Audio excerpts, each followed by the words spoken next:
இதில் வந்து பார்த்தீங்க அப்படின்னா HDFC பேங்கோட CSP small business moneyback RuPay type credit கார்டுக்கு எப்படி நம்ம ஆன்லைனில் வந்து அப்ளை பண்ணுறது அப்படிங்கிற ஃபுல் ப்ராசஸ் டீட்டெயிலையும் தான் இந்த வீடியோவில் பார்க்க போகிறோம்.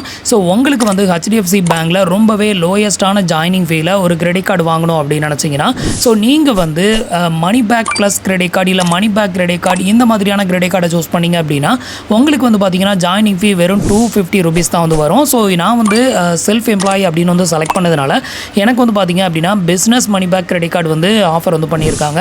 இது நீங்கள் சேலரிட் அப்படின்னு செலக்ட் பண்ணிங்க அப்படின்னா உங்களுக்கு moneyback credit card moneyback plus credit card இந்த மாதிரியான கார்டு வந்து ஷோ ஆகும்.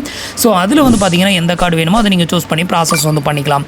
ஸோ இப்போ வந்துட்டு எப்படி நம்ம இந்த கிரெடிட் கார்டுக்கு வித்தவுட் இன்கம் ப்ரூஃபில் அப்ளை பண்ணுறது, அப்புறம் எப்படி வீடியோ KYC வந்து பண்ணுறது, இதை பற்றின எல்லா டீட்டெயிலும் இந்த வீடியோவில் ஸ்டெப் பை ஸ்டெப் வந்து பார்க்கலாம். ஸோ இந்த கார்டுக்கு அப்ளை பண்ணுறதுக்கான லிங்க் வந்து கீழே இருக்க டிஸ்கிரிப்ஷனில் கொடுத்துருக்கேன். மறக்காமல் ட்ரை பண்ணி பாருங்கள். உங்களில் யாருக்கெல்லாம் இந்த கிரெடிட் கார்டு வந்து அப்ரூவல் ஆச்சு அப்படிங்கிறதையும் மறக்காமல் கமெண்ட்டில் மென்ஷன் பண்ணுங்கள். இப்போ வந்து எப்படி அப்ளை பண்ணுறது அப்படிங்கிற டீட்டெயிலை பற்றி பார்க்கலாம். ஸோ ஃபஸ்ட்டு வந்து பார்த்தீங்கன்னா கீழே கொடுத்துருக்க லிங்கை கிளிக் பண்ணிக்கோங்க. அந்த லிங்கை கிளிக் பண்ணிங்க அப்படின்னா டேரெக்டாக உங்களுக்கு இந்த மாதிரி தான் பேஜ் வந்து ஓப்பன் ஆகும். இதில் உங்களோட மொபைல் நம்பர், உங்களோட டேட் ஆஃப் பர்த் இந்த ரெண்டை மட்டும் ஃபில் பண்ணிவிட்டு கெட் OTP அப்படிங்கிற ஆப்ஷனை கிளிக் பண்ணிடுங்க. இப்போ உங்களோட ரெஜிஸ்டர் மொபைல் நம்பருக்கு ஒரு ஒன் டைம் பாஸ்வேர்ட் சென்ட் பண்ணுவாங்க. அந்த ஒன் டைம் பாஸ்வேர்டை என்டர் பண்ணிவிட்டு வியூ த பெஸ்ட் கார்டு அப்படிங்கிற ஆப்ஷனை செலக்ட் பண்ணிடுங்க. அடுத்தது வந்து பார்த்தீங்கன்னா உங்களோட பேசிக் டீட்டெயிலை வந்து ஃபில் பண்ணணும். இதில் உங்களோட ஃபர்ஸ்ட் நேம், அடுத்தது லாஸ்ட் நேமில் இனிஷியலை ஃபில் பண்ணிக்கோங்க. அடுத்தது உங்களோட ஜெண்டரை செலக்ட் பண்ணிக்கோங்க. நெக்ஸ்ட் உங்களோட பேன் கார்டு நம்பரை இந்த இடத்துல வந்து என்டர் பண்ணிக்கோங்க. இதை என்டர் பண்ணிவிட்டு அப்படியே கீழே ஸ்க்ரோல் பண்ணிங்க அப்படின்னா உங்களோட பர்சனல் இமெயில் ஐடி வந்து கேட்பாங்க. அந்த இமெயில் ஐடி என்டர் பண்ணிக்கோங்க. இதுக்கு அடுத்தது வந்து பார்த்தீங்கன்னா உங்களோட எம்ப்ளாய்மெண்ட் டைப், நீங்கள் சேலரிடா இல்லை செல்ஃப் எம்ப்ளாயா அப்படிங்கிறத வந்து செலக்ட் பண்ணணும். ஸோ அதுக்கு வந்து பார்த்தீங்கன்னா இந்த ஏரோ மார்க்கை கிளிக் பண்ணி அதை செலக்ட் பண்ணிக்கோங்க. இப்போ வந்து பார்த்தீங்க அப்படின்னா நான் வந்து எனக்கான டீட்டெயில் எல்லாம் ஃபில் பண்ணிட்டேன். இதில் வந்து பார்த்தீங்கன்னா நான் வந்து செல்ஃப் எம்ப்ளாய்டு அப்படிங்கிறது வந்து செலக்ட் பண்ணியிருக்கேன். அடுத்தது வந்து பார்த்தீங்க அப்படின்னா உங்களோட கம்பெனி நேம் வந்து கேட்பாங்க. இந்த இடத்துல உங்களோட கம்பெனி நேம் என்டர் பண்ணிவிட்டு உங்களோட டெஸ்டினேஷன், நீங்கள் வந்து ஒர்க் பண்ணுற கம்பெனியில் வந்து நீங்கள் என்னவா இருக்கீங்க, மேனேஜரா இல்லை மார்க்கெட்டிங்கில் இருக்கீங்களா இல்லை அட்மினாக இருக்கீங்களா இல்லை வந்து ஓனரா, ஸோ அதை வந்து செலக்ட் பண்ணிக்கோங்க. இதை வந்து செலக்ட் பண்ணதுக்கப்புறமா அப்படியே கீழே ஸ்க்ரோல் பண்ணிங்கன்னா உங்களோட ஒர்க் இமெயில் ஐடி கேட்டிருப்பாங்க. ஸோ அதை வந்து என்டர் பண்ணிக்கோங்க. உங்களோட ஒர்க் இமெயில் ஐடி இல்லை அப்படின்னா உங்களோட அனதர் ஒன் இமெயில் ஐடியை வந்து என்டர் பண்ணிக்கோங்க. இதுக்கு அடுத்தது வந்து பார்த்தீங்க அப்படின்னா உங்களோட அட்ரஸ் டீட்டெயில் என்டர் பண்ணணும். இதுக்கு வந்து பார்த்தீங்கன்னா என்டர் மேனுவலி அப்படிங்கிற இந்த ஆப்ஷனை கிளிக் பண்ணிக்கோங்க. இதை கிளிக் பண்ணிவிட்டு உங்களோட அட்ரஸை வந்து மேனுவலாக என்டர் பண்ணிக்கோங்க. ஸோ இது எல்லாத்தையுமே என்டர் பண்ணிவிட்டு அப்படியே கீழே ஸ்க்ரோல் பண்ணிங்க அப்படின்னா நீங்கள் இப்போ என்டர் பண்ணியிருக்கக்கூடிய அந்த அட்ரஸில் இருக்கக்கூடிய வீடு வந்து ரெண்டலா இல்லை ஓன் ஹவுஸா இல்லை ரெண்டல் வித் ஃபேமிலியா இல்லை ரெண்டல் வித் ஃப்ரெண்டா, ஸோ இதை வந்து செலக்ட் பண்ணணும். அடுத்தது வந்து பார்த்தீங்க அப்படின்னா இந்த அட்ரஸ் தான் உங்களோட பெர்மனன்ட் அட்ரஸ் அப்படின்னு கேட்டிருக்காங்க. பெர்மனன்ட் அட்ரஸ்னா எஸ் அப்படிங்கிறத செலக்ட் பண்ணிவிட்டு இந்த டிக் பாக்ஸை டிக் பண்ணி விட்டுக்கோங்க. டிக் பண்ணி விட்டுட்டு செக் த பெஸ்ட் ஆஃபர் அப்படிங்கிற ஆப்ஷனை வந்து செலக்ட் பண்ணிக்கோங்க. இப்போ பேஜ் வந்து லோட் ஆகும், கொஞ்சம் வெயிட் பண்ணுங்கள். இப்போ வந்து பார்த்தீங்க அப்படின்னா ஃபைனலாக உங்களுக்கு எந்தெந்த கார்டெலாம் எலிஜிபிலிட்டி இருக்குதோ அந்த கார்டு எல்லாமே இதில் ஷோ பண்ணுவாங்க. நீங்கள் சேலரிடு அப்படின்னு என்டர் பண்ணிங்க அப்படின்னா உங்களுக்கு வேறு விதமான கார்ட்ஸ் வந்து ஷோ ஆகும். ஸோ நான் வந்து செல்ஃப் எம்ப்ளாய்டுன்னு செலக்ட் பண்ணதுனால எனக்கு வந்து எந்தெந்த கார்டெலாம் ஆஃபர் பண்ணியிருக்காங்க அப்படின்னு கேட்டிங்கன்னா IDFC பேங்கோட பிஸ் ஃபஸ்ட் கிரெடிட் கார்டு, இது வந்து ரூபே டைப்பில் தான் வந்து வெளியிட்டிருக்கிறாங்க. ஸோ இந்த கார்டு வந்து எனக்கு ஆஃபர் பண்ணியிருக்காங்க. அடுத்த செகண்ட் கார்டு வந்து பார்த்தீங்க அப்படின்னா CSP small business moneyback credit card. So இது வந்து பார்த்தீங்க அப்படின்னா விசா டைப்பில் வந்து இந்த கிரெடிட் கார்டு வரும். இந்த கிரெடிட் கார்டு கூட ஜாயினிங் ஃபீ அண்ட் ரெனுவல் ஃபீயும் வந்து பார்த்தீங்கன்னா வெறும் 250 ரூபா மட்டும்தான். அதுவும் அடுத்த 1 இயர்க்குள்ளே வந்து பார்த்தீங்கன்னா நம்ம 25,000 மேலே பில் பேமெண்ட் வந்து பே பண்ணிட்டோம் அப்படின்னா இந்த 250 ரூபாயும் ரிவர்ஸ் ஆயிரும். அப்படி இருக்கிறப்போ நமக்கு இந்த கார்டு வந்து லைஃப் டைம் ஃப்ரீ அப்படின்னு கூட நம்ம வந்து சொல்லலாம். ஸோ இதுக்கு அடுத்தது வந்து பார்த்தீங்க அப்படின்னா எனக்கு இதே கிரெடிட் கார்டில் வந்து ரூபே டைப் வேணும் அப்படின்னா இந்த கிரெடிட் கார்டை நீங்கள் சூஸ் பண்ணிக்கலாம். ஸோ இந்த கிரெடிட் கார்டு வந்து பார்த்தீங்க அப்படின்னா ரூபே டைப்பில் வெளியிட்டிருக்கிறாங்க. சேம் நேம் தான். உங்களுக்கு வந்து UPI அப்புறம் கூகுள் பே, ஃபோன்பே இது மாதிரியான அப்ளிகேஷன்ஸில் லிங்க் பண்ணி UPI பேமெண்ட் வந்து பண்ணணும் அப்படின்னு நினச்சிங்கன்னா உங்களுக்கு கண்டிப்பாக ரூபே கார்டு வந்து வேணும். அப்படி இருக்கிறவங்க இதை வந்து சூஸ் பண்ணிக்கலாம். ஸோ இந்த மூணில் உங்களுக்கு எந்த கார்டு பெஸ்ட்டுன்னு தோணுதோ அதை வந்து நீங்கள் செலக்ட் பண்ணிக்கலாம். நான் வந்து பார்த்தீங்கன்னா CSP small business moneyback RuPay type credit card தான் வந்து சூஸ் பண்ணியிருக்கேன். இந்த கிரெடிட் கார்டில் வந்து பார்த்தீங்கன்னா நிறைய பெனிஃபிட் வந்து கொடுத்துருக்காங்க. இதை வந்துட்டு UPI பேமெண்ட் பண்ணுறதுக்கு நம்ம யூஸ் பண்ணிக்கலாம் அப்படிங்கிறத மென்ஷன் பண்ணியிருக்காங்க. இது தவிர வந்து பார்த்தீங்கன்னா நமக்கு வந்துட்டு டெலிகாம் அப்புறம் utility bill payment, government bill பேமெண்ட்லாம் பே பண்ணுறோம் அப்படின்னா அதில் 5% கேஷ்பேக் வந்து கிடைக்கும். அது மட்டும் இல்லாமல் ஃபியூல் பர்ச்சேஸ், ஸோ இதுக்காக தான் நான் வந்து சூஸ் பண்ணியிருக்கேன். நம்ம வந்து எந்த பெட்ரோல் பங்கில் ஃபியூல் பர்ச்சேஸ் வந்து பண்ணாலும் அதில் வந்து 5x ரிவார்ட்ஸ் பாயிண்ட் வந்து கிடைக்கும் அப்படின்னு வந்து சொல்லியிருக்காங்க. நெக்ஸ்ட் வந்து பார்த்தீங்க அப்படின்னா இந்த கார்டில் வந்துட்டு நமக்கு வந்து 50 நாள் வரைக்கும் இன்ட்ரெஸ்ட் ஃப்ரீ டைம் வந்து கொடுக்குறாங்க. ஸோ இது வந்து பார்த்தீங்கன்னா அதோட ஆஃபரை வந்து கிளிக் பண்ணியிருக்கேன். மோர் டீட்டெயிலை கிளிக் பண்ணிங்க அப்படின்னா இதில் வந்து உங்களுக்கு இது மாதிரி பேஜ் வந்து ஓப்பன் ஆகும். இதில் வந்து பார்த்தீங்கன்னா 50 நாள் வரைக்கும் உங்களுக்கு இன்ட்ரெஸ்ட் ஃப்ரீ டைம் வந்து கொடுக்குறாங்க. அது மட்டும் இல்லாமல் வந்து பார்த்தீங்கன்னா ஒரு வருஷத்துக்குள்ளே வந்து பார்த்தீங்கன்னா நீங்கள் வந்துட்டு 90,000 இல்லை 90,000க்கு மேலே பில் பேமெண்ட் வந்து பே பண்ணிட்டீங்க அப்படின்னா உங்களுக்கு வந்துட்டு 1000 ரிவார்ட்ஸ் பாயிண்ட் வந்து இதில் ஃப்ரீயாக வந்து கொடுக்குறாங்க. நெக்ஸ்ட்டு டைனிங் பெனிஃபிட் வந்து பார்த்தீங்கன்னா 20% வரைக்கும் இதில் டிஸ்கவுண்ட் வந்து கிடைக்கும் அப்படிங்கிறதையும் மென்ஷன் பண்ணியிருக்காங்க. ஸோ இது மாதிரி இதில் வந்து நிறைய பெனிஃபிட் வந்து கொடுத்துருக்காங்க. ஸோ இது வந்து பிஸ் ஃபர்ஸ்ட் கிரெடிட் கார்டில் வந்து பார்த்தீங்கன்னா உங்களுக்கு 500 ஜாயினிங் ஃபீ, அதே மாதிரி 500 வந்து அடுத்த வருஷத்துக்கான ரெனிவல் ஃபீ.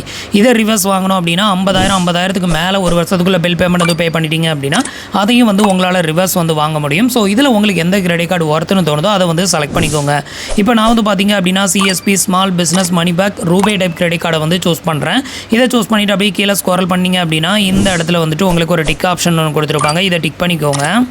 ஸோ இதை வந்து டிக் பண்ணிவிட்டு ஃபைனலாக வந்து பார்த்தீங்கன்னா கெட் திஸ் கார்டு அப்படிங்கிற ஆப்ஷனை கிளிக் பண்ணிடுங்க. அடுத்தது உங்களுக்கு இன்டர்ஃபேஸ் வந்து இப்படி தான் ஓப்பன் ஆகும். இதில் வந்து பார்த்தீங்கன்னா உங்களோட ஆஃபீஸ் அட்ரஸ் டீட்டெயில் எல்லாத்தையுமே இங்கே வந்து ஸ்டேட் சிட்டி எல்லாத்தையுமே கரெக்டாக ஃபில் பண்ணிக்கோங்க.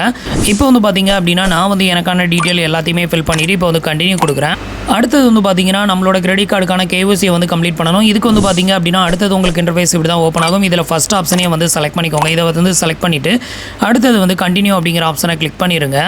இப்போ வந்து பார்த்தீங்கன்னா உங்களுக்கு ஒரு டேர்ம்ஸ் அண்ட் கண்டிஷன் ஓப்பன் ஆகும். இந்த டிக் பாக்ஸை டிக் பண்ணி விட்டுட்டு ப்ரொசீட் டு E-KYC அப்படிங்கிற ஆப்ஷனை கிளிக் பண்ணிடுங்க. அடுத்தது வந்து பார்த்தீங்கன்னா உங்களோட ஆதார் நம்பரை என்ட்ரு பண்ண சொல்லுவாங்க. இந்த இடத்துல உங்களோட ஆதார் நம்பர் 12 டிஜிட் நம்பரை என்ட்ரு பண்ணிவிட்டு கெட் OTP கொடுத்துருங்க. இப்போ வந்து பார்த்தீங்கன்னா உங்களோட மொபைல் நம்பருக்கு ஒரு 1 டைம் பாஸ்வேர்டு வந்து சென்ட் பண்ணுவாங்க. அந்த 1 டைம் பாஸ்வேர்டை இங்கே என்ட்ரு பண்ணிவிட்டு வெரிஃபை E-KYC அப்படிங்கிற ஆப்ஷனை செலக்ட் பண்ணிக்கோங்க. இப்போ வந்து பார்த்தீங்க அப்படின்னா நம்மளோட ஆதார் கார்டில் உள்ள டீட்டெயில் எல்லாமே ஃபெச் பண்ணி அதோட அட்ரஸ் டீட்டெயில் இங்கே வந்து ஷோ பண்ணுவாங்க. ஸோ இந்த அட்ரஸ்க்கு தான் உங்களுக்கு கிரெடிட் கார்டு சென்ட் பண்ணணும் அப்படின்னா இது வந்து நோன் இருக்கும். இதை வந்து எஸ்ன்னு மாற்றிக்கோங்க.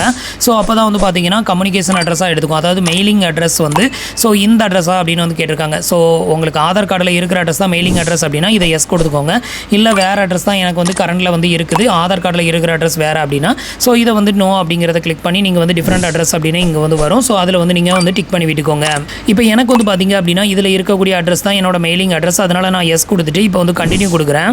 அடுத்தது உங்களுக்கு இது மாதிரி ஒரு டேர்ம்ஸ் அண்ட் கண்டிஷன் ஒன்று ஓப்பன் ஆகும். இந்த டிக் பாக்ஸை டிக் பண்ணி விட்டுட்டு சப்மிட் கொடுத்துருங்க.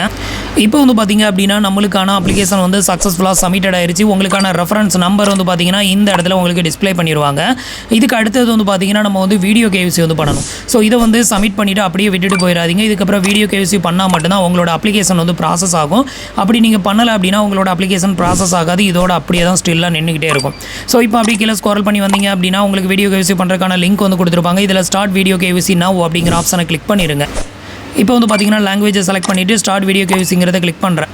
இதுக்கப்புறம் வந்து பார்த்தீங்கன்னா கஸ்டமர் கேர் எக்ஸிக்யூட்டிவோட கனெக்ட் ஆகும். ஸோ இதுக்கப்புறம் வந்து பார்த்தீங்க அப்படின்னா அவங்க என்னென்ன கேட்பாங்க அப்படின்னு பார்த்தீங்கன்னா அவங்களோட நேம், அவங்களோட இனிஷியல், நீங்கள் எந்த ஸ்டேட்டு எந்த டிஸ்ட்ரிக்டில் இருந்து எந்த லொக்கேஷன்லேருந்து கால் பண்ணுறீங்கன்னு கேட்பாங்க. இது எல்லாத்தையும் கரெக்டாக சொல்லுங்கள். இதுக்கு அடுத்தது உங்களோட செல்ஃபி ஃபோட்டோஸ் ஒன்று எடுப்பாங்க. நெக்ஸ்ட் வந்து பார்த்தீங்கன்னா பேன் கார்டோட ஃபோட்டோ எடுப்பாங்க. அதுக்கு அடுத்தது வந்து பார்த்தீங்கன்னா ஒரு 6 டிஜிட் நம்பர் வந்து டிஸ்ப்ளே பண்ணுவாங்க. அந்த 6 டிஜிட் நம்பரை வந்து பார்த்தீங்கன்னா நீங்கள் சொல்லுவாங்க. ஸோ அதை வந்து சொல்லிடுங்க. அதுக்கு அடுத்தது நீங்கள் சேலரிடா இல்லை செல்ஃப் எம்ப்ளாயா அதை வந்து கன்ஃபார்ம் பண்ண சொல்லுவாங்க. அதுக்கு அடுத்தது வந்து பார்த்தீங்கன்னா உங்களோட ஆனுவல் சேலரி நீங்கள் எந்த ரேஞ்சில் செலக்ட் பண்ணீங்களோ அந்த ரேஞ்ச் வந்து சொல்லுவாங்க. நீங்கள் எஸ்ஆர் நோ மட்டும் சொன்னால் போதும். அதுக்கு அடுத்தது வந்து பார்த்தீங்கன்னா ஒரு ஒயிட் பேப்பரில் வந்து சைன் பண்ணணும். அதை வந்து பேக் கேமராவில் லைவாகவே சைன் போட சொல்லுவாங்க. அதை வந்து சைன் போட்டு முடிச்சிட்டிங்க அப்படின்னா உங்களுக்கான வீடியோ KYC வந்து சக்ஸஸ்ஃபுல்லாக கம்ப்ளீட் ஆயிரும்.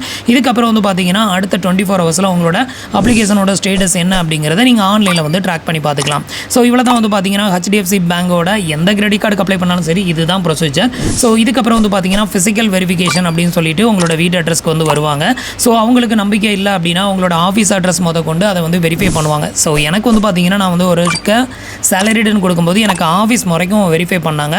இன்கேஸ் நீங்கள் வந்து ஃபேக்கான டீட்டெயில் கொடுக்குறீங்க அப்படின்னா அதை செக் பண்ணி உங்களை வந்து ரிஜெக்டடும் வந்து பண்ணுவாங்க. ஸோ அதனால் முடிஞ்ச வரைக்கும் கரெக்டான டீட்டெயில் கொடுங்க. ஒரு சிலருக்கு வந்து பார்த்தீங்க அப்படின்னா எந்த டீட்டெயிலும் வெரிஃபை பண்ணாமே அப்லோட் ஆகிறதுக்கும் வாய்ப்பு இருக்குது.